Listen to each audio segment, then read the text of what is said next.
तो अगर आप सिलेबस को देखकर पढ़ने बैठ गए तो एग्जाम वाले दिन आपसे कुछ भी नहीं बनेगा। आपको एडिट में भी देखने को मिल जाएगा। वेटेज ना हम दो तरीकों से निकालते हैं। तो इंग्लिश के लिए यार आप आंख बंद करके, अगर आप CUT के इंग्लिश टेस्ट में 200 में से 200 मार्क्स लाना चाहते हैं तो you will have to do these 5 things. और आज इन्हीं की बात हम करने वाले हैं। सीधा इस वीडियो को चालू करते हैं। सबसे पहले सबसे इंपॉर्टेंट चीज़ आती है सिलेबस। अगर आप CUT की ऑफिशियल वेबसाइट पर जाकर सिलेबस डाउनलोड करेंगे तो उन्होंने सिर्फ 5 से 6 चीज़ें मेंशन कर दी हैं। आपको रीडिंग कॉम्प्रीहेंशन करना है, सिनोनिम एंटोनिम आपको करना है, वर्बल एबिलिटी करना है, एक्सेट्रा। लेकिन उन्होंने इस चीज़ को बताया ही नहीं कि अंदर क्या करना है। मतलब वर्बल एबिलिटी का मतलब क्या होता है, इससे कैसे क्वेश्चन पूछे जाएंगे। आपने लिख दिया वोकैबुलरी, लेकिन बच्चा इससे क्या मीनिंग निकाले, वोकैबुलरी में उसे क्या पढ़ना है, कैसे क्वेश्चन देखने को मिल सकते हैं। तो अगर आप सिलेबस को देखकर पढ़ने बैठ गए तो एग्जाम वाले दिन आपसे कुछ भी नहीं बनेगा, क्योंकि सिलेबस अच्छे से नहीं दिया हुआ है। तो आपको टेंशन लेने की ज़रूरत नहीं है। आपको एडिट में भी देखने को मिल जाएगा और इसका PDF में डिस्क्रिप्शन में भी प्रोवाइड कर दूंगा। हर एक चीज़ मैंने बहुत अच्छे से लिख दी है कि कैसे क्वेश्चंस आएंगे, क्या ऐसे टॉपिक्स हैं जो आपको करना है। तो ये CUT का ऑफिशियल सिलेबस देखने की ज़रूरत नहीं है, उसमें चीज़ों को अच्छे से मेंशन नहीं करा गया है। मैंने आपको सब कुछ मेंशन करके बता दिया है। ये चीज़ें आप कर लेंगे, आपका पूरा सिलेबस हो जाएगा। और ये जो सिलेबस मैंने आपको प्रोवाइड करा है, ये मन से नहीं कर दिया है। पास्ट में जिस टाइप के क्वेश्चंस आए हैं उन्हें देखकर ये सिलेबस मैंने बनाया है। ये आप कर लेंगे, सब कुछ आपका हो जाएगा। इसके बाद सेकंड नंबर पर इंपॉर्टेंट चीज़ आती है वेटेज, कि किस टॉपिक से कितने क्वेश्चंस हमें देखने को मिलेंगे। तो देखिए, वेटेज ना हम दो तरीकों से निकालते हैं। एक तरीका होता है कि PDF में खुद वेटेज दिया होता है। बोर्ड एग्जाम्स में बहुत सारे सब्जेक्ट में ये चीज़ हमें देखने को मिलती है। CBSE वाले खुद बता देते हैं कि इस चैप्टर से कितने मार्क्स का क्वेश्चन आएगा। लेकिन CUT में ऐसा नहीं है। इंग्लिश में आपको नहीं बताया गया है कि किस टॉपिक से कितने क्वेश्चंस आएंगे। तो यहाँ पर दूसरा तरीका निकल कर आता है कि हम पास्ट ईयर्स पेपर्स को देखते हैं कि पास्ट में किस टॉपिक से कितने क्वेश्चन आए और उससे अज्यूम कर लेते हैं कि ये वेटेज होगा। लेकिन यहाँ पर मैं कुछ आपको बताना चाहता हूँ। ज़्यादातर यूट्यूबर्स आपको गलत बता रहे हैं इंग्लिश के बारे में। वो आपको बोल रहे हैं कि ये क्वेश्चन पहले आए हुए थे, यही आप कर लो, ऐसा ही वेटेज रहने वाला है। लेकिन भाई, CUT को अभी सिर्फ 2 साल हुए हैं। 2 ही साल से CUT हो रहा है, ये 3rd टाइम होगा। तो अभी इतने प्रीवियस ईयर क्वेश्चंस हमारे पास हैं ही नहीं कि हम अच्छे से अज्यूम कर पाएँ कि वेटेज क्या होने वाला है। मैं ये नहीं बोल रहा कि आपको पास्ट के पेपर्स नहीं देखना है। पास्ट में जो क्वेश्चंस बार बार आए, जैसे पैरा जंबल्स हो गए, मॉडल्स हो गए, एंटोनिम सिनोनिम्स हो गए, ये क्वेश्चन पास्ट में हमें ज़्यादा देखने को मिले। तो ये इस साल भी ज़्यादा इंपॉर्टेंट है। लेकिन ये बोल देना कि सिर्फ यही इंपॉर्टेंट है, वेटेज एकदम सेम रहेगा, ये बिल्कुल गलत बात है। जब फर्स्ट ईयर में CUT हुआ था उसका वेटेज अलग था, सेकेंड ईयर में हुआ उसका वेटेज थोड़ा अलग था।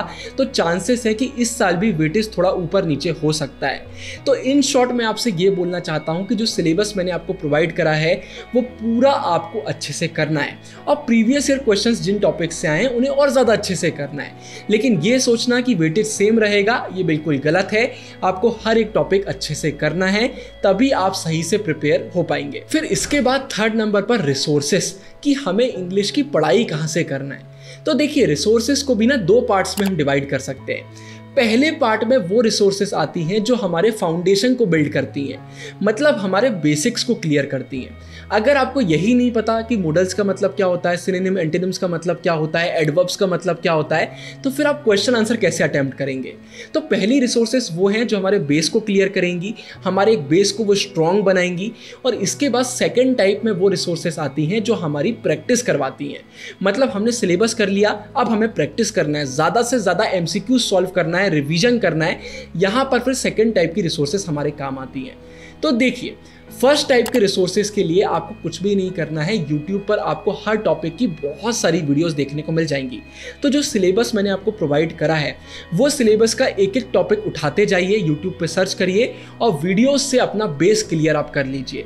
ये आप कर सकते हैं। अगर आप एक ऐसे स्टूडेंट हैं जिसका बेस बहुत ही कमज़ोर है तो मार्केट में बुक्स आती हैं, उनका लिंक मैं डिस्क्रिप्शन में डाल दूंगा। लेकिन जो ये बुक्स होती हैं ना, ये ज़्यादातर और ज़्यादा डिफिकल्ट एग्जाम्स के लिए बनाई जाती हैं। पर मार्केट में ये बुक्स आती हैं, अगर आपको अपना वोकैबुलरी स्ट्रॉन्ग करना है या फिर इंग्लिश के बेसिक्स क्लियर करना है तो ये बुक आप परचेज कर सकते हैं। डिस्क्रिप्शन में आपके लिए लिंक डाल दूंगा। लेकिन मेरा ये मानना है कि आपको यूट्यूब से ही पढ़ना चाहिए। यूट्यूब से अपने बेस को स्ट्रॉन्ग करिए। इसके बाद सेकेंड टाइप की जो रिसोर्सेस होती हैं ये सबसे ज़्यादा इंपॉर्टेंट होती हैं। ये मैं इसलिए बोल रहा हूँ क्योंकि अगर आप PYQ सॉल्व नहीं कर रहे हैं, अगर आप ज़्यादा से ज़्यादा MCQ सॉल्व नहीं कर रहे हैं, अगर आप रिवीजन नहीं कर रहे हैं, तो सब कुछ आप भूल जाएंगे, आपका प्रिपरेशन सही से नहीं हो। फिर इसके बाद अगर हम टिप्स की बात करते हैं तो इस पर मैं एक डेडिकेटेड वीडियो भी बनाऊंगा, लेकिन अभी 4 एकदम शॉर्ट टिप्स मैं आपको देना चाहता हूँ। नंबर 1 स्ट्रेटेजी वीडियो, अगर अभी तक आपने नहीं देखी है उसको देख लीजिएगा। उसमें बहुत अच्छे से मैंने आपको एक्सप्लेन करा है कि इंग्लिश के लिए आपको अलग से दिन नहीं निकालना है, डेली प्रैक्टिस करना है। फिर मैं आपको कहना चाहूँगा आप एक सेपरेट कॉपी बना लो और जितने भी नए वर्ड्स आप पढ़ते हो ना उसे लिखते जाओ और जब भी टाइम मिले रिवीजन करते जाओ। एक बार आप पढ़ोगे ना बाद में उसे आप भूल जाओगे, बार बार आपको पढ़ना पड़ेगा और इन नए वर्ड्स को ना अपनी डेली लाइफ में यूज़ करो। अपने दोस्तों से बात करते हो तो इन वर्ड्स को यूज़ करो, कुछ टाइप करते हो, कुछ लिखते हो तो उसमें नए वर्ड्स को यूज़ करो।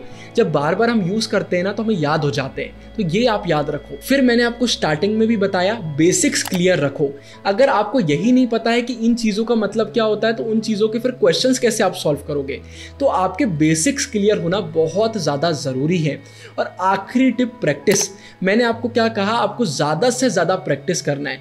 किरण पब्लिकेशन की बुक लोगे, 950+ MCQs हैं, पूरे MCQs सॉल्व करो। जितने ज़्यादा MCQs आप सॉल्व करोगे, जितने ज़्यादा प्रीवियस ईयर क्वेश्चंस आप सॉल्व करोगे, आपके लिए उतना अच्छा। अगर फ्यूचर में आपको प्रीवियस ईयर क्वेश्चंस की अलग से वीडियो चाहिए तो कमेंट सेक्शन में मुझे बता देना। किसी और टॉपिक पर वीडियो चाहिए तो वो भी बता देना। और ये वीडियो अभी तक देख रहे हो तो प्लीज़ लाइक भी कर दो और चैनल को सब्सक्राइब कर दो, आगे बहुत वीडियोस आएंगी COT रिलेटेड। फिर इसके बाद आखिरी में प्रैक्टिस। अब प्रैक्टिस भी आप 2 तरीके से करेंगे। एक तो मैंने आपको बता दिया MCQs की ज़्यादा से ज़्यादा आप प्रैक्टिस करेंगे। दूसरे नंबर पर मॉक्स देना बहुत ज़्यादा ज़रूरी है।